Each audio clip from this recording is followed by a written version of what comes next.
Assalamualaikum warahmatullahi wabarakatuh. Perkenalkan, nama saya Muhammad Riansyah Nursal dengan NIM 2210542002. Baiklah, di sini saya akan membahas tentang The Prisoner's Dilemma and Repeated Game.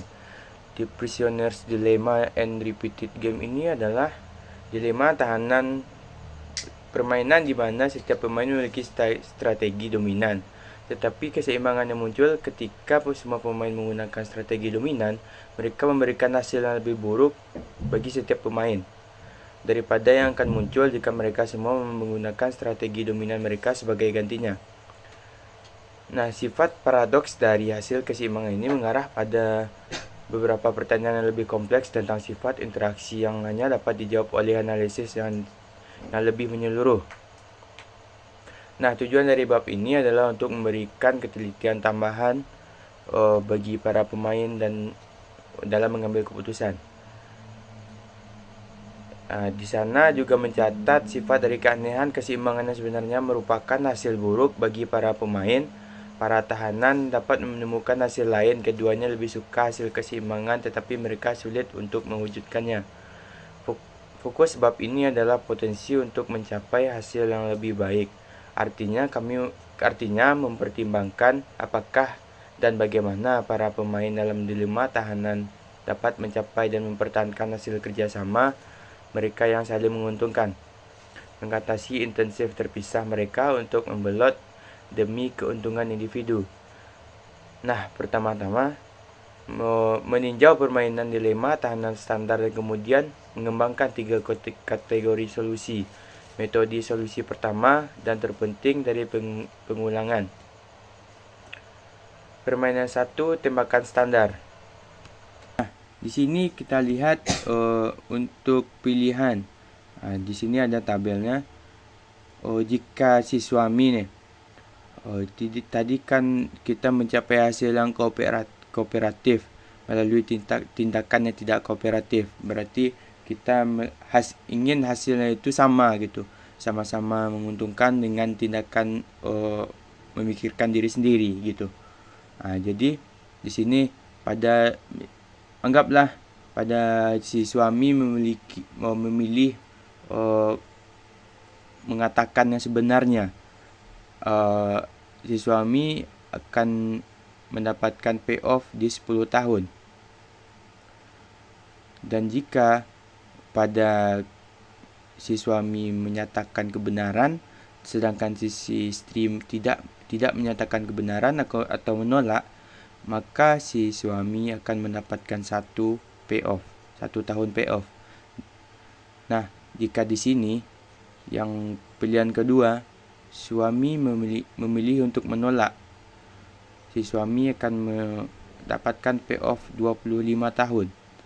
Sedangkan si istri, jika dia pada pilihan kedua si suami menolak, dia kooperatif, dia akan mendapatkan payoff 1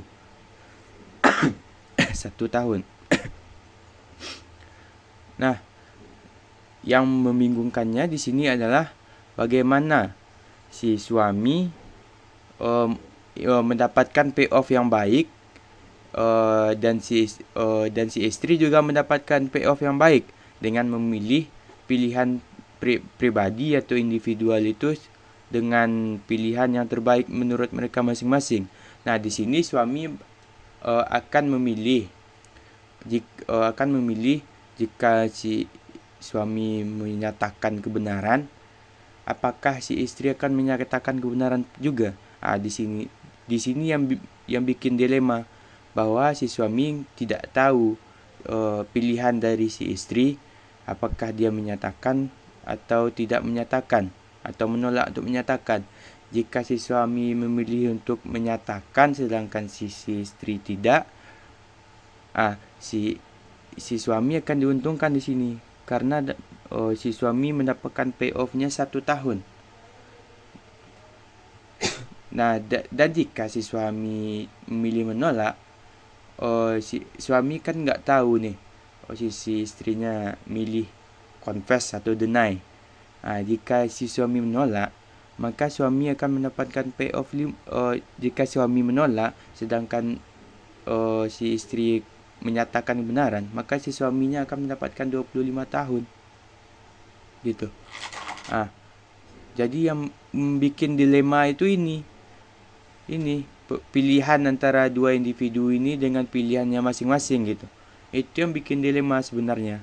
Makanya di sini ada jika mereka para tahanan berada dalam ruangan yang sama dan dapat memberikan jawaban yang sama untuk pertanyaan mereka, apakah keduanya sama-sama mengaku atau tidak, pasti ada kesulitan gitu. Di sanalah letak dilemanya gitu. Nah, jadi di sini untuk si suami memilih mana gitu. Lebih mending si suami memilih untuk confess. Kenapa? Karena jika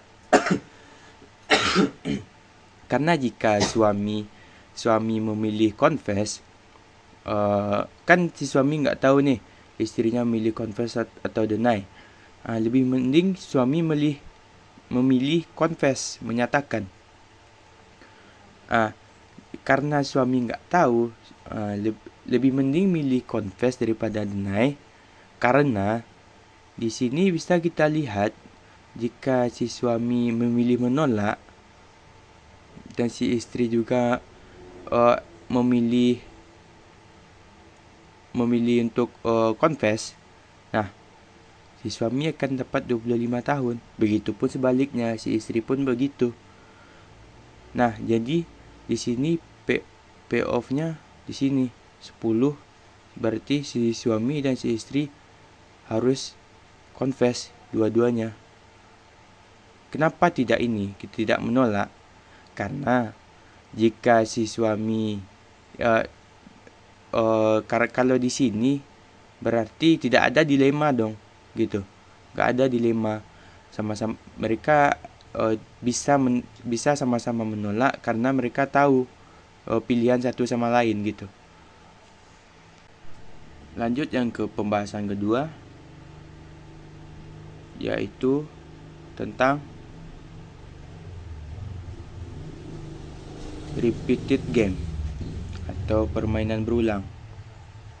Nah, pada contoh kasus yang kedua ini, dua toko satu yaitu Sevier Tapas dan juga Vone Bistro menerapkan harga 20 dan harga $26. Nah, contoh di sini kita memilih untuk menyederhanakan permainan tersebut dengan menggadaikan bahwa hanya ada dua pilihan harga yang tersedia.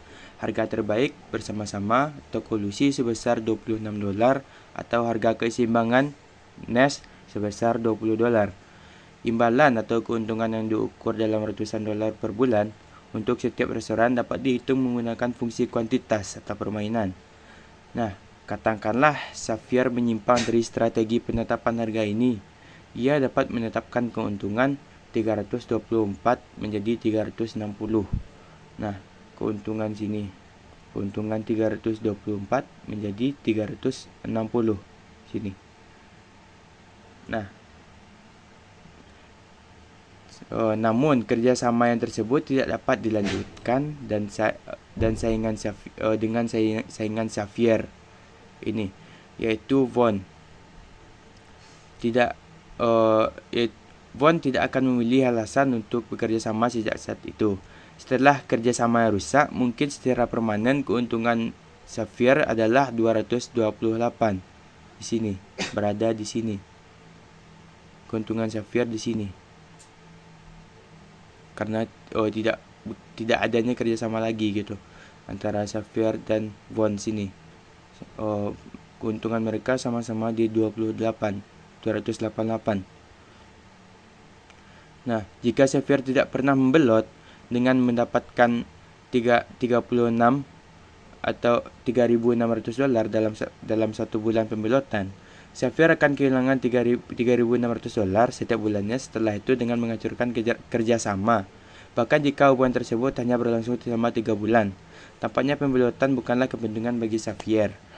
Argumen yang sama dapat dibuat dengan Von. Dengan demikian, jika restoran mau bersaing secara teratur selama 3 bulan, tampaknya kita akan melihat perilaku kooperatif dan harga yang tinggi daripada perilaku pembelotan dan harga rendah yang diprediksi oleh teori untuk permainan satu kesempatan.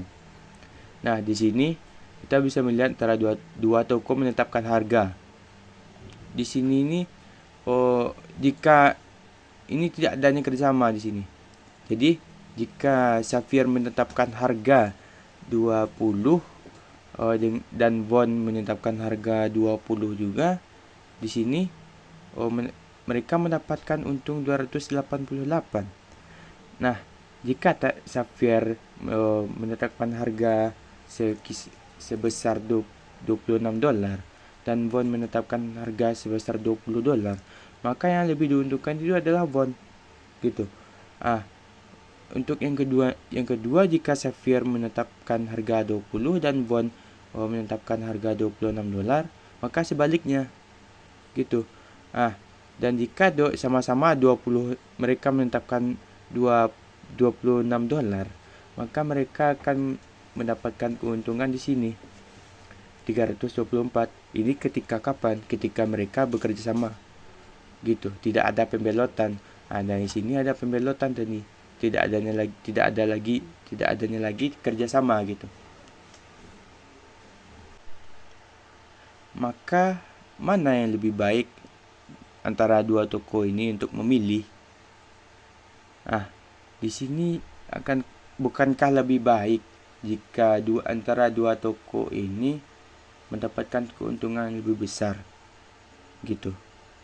Lebih besar di sini 324, sama-sama diuntungkan. Kalau yang di sini mereka juga seperti contoh yang tadi, memikirkan diri sendiri kayak gitu. Nggak adanya kerjasama. Yang satu menolak, yang satu mau kooperatif, gitu. Maka yang diuntungkan hanya satu di sini, 216 dan 360 ini.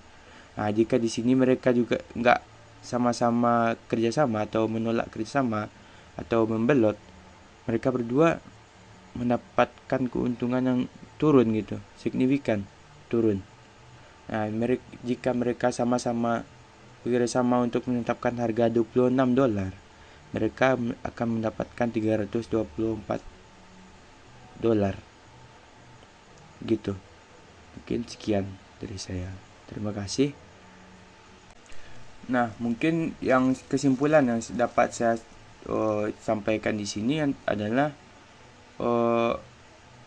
dilema dan repeated games, di mana dilema ini terjadi karena tidak adanya kerjasama,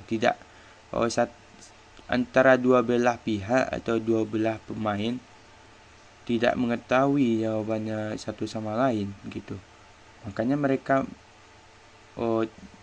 player 1 dan player 2 ini dilema harus memilih apa, gitu, untuk mencapai payoff yang lebih baik, gitu. Dan untuk repeated games itu hanyalah permainan berulang. Permainan berulang maksudnya ini adalah di mana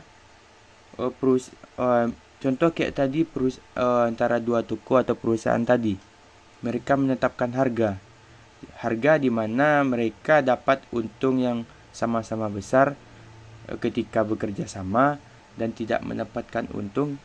bukan tidak mendapatkan untung, tapi untung yang lebih kecil ketika mereka tidak bekerja sama. Mungkin sekian dari saya. Salah dan kurangnya saya mohon maaf. Wabillahi taufik wal hidayah. Assalamualaikum warahmatullahi wabarakatuh.